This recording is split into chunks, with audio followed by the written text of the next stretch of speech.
બનાસકાંઠાના સરહદી વિસ્તારમાં આરોગ્ય સુવિધા વધે તે માટે વિધાનસભાના અધ્યક્ષ શંકરભાઈ ચૌધરી સતત પ્રયાસો કરી રહ્યા છે। થોડા દિવસો અગાઉ થરાદ ખાતે જિલ્લાની સરકારી હોસ્પિટલનું ખાતમુહૂર્ત કરવામાં આવ્યું હતું અને જ્યારે યુજીવીસીએલના CSR ફંડમાંથી થરાદ સરકારી હોસ્પિટલને 60 લાખના ખર્ચે તૈયાર થયેલ છે તો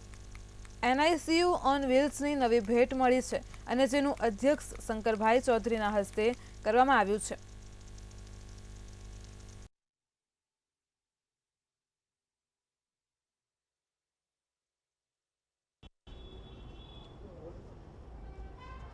બાલ મૃત્યુદર ઘટાડી શકાય એ માટે ખાસ કરીને નાના બાળક, તાજા જન્મેલા બાળક, તેને ઘણી વખત આઈસીયુની જરૂર પડતી હોય છે અને બીજી હોસ્પિટલમાં જ્યારે રિફર કરવાના હોય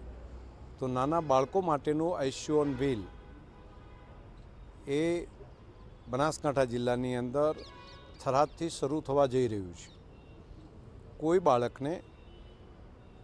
આવો પ્રોબ્લેમ હોય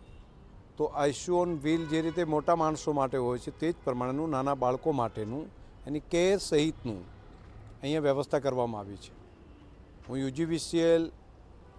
ઉત્તર ગુજરાત વીજ કંપનીનો હૃદયથી આભાર માનું છું કે તેમણે CSRની અંદરથી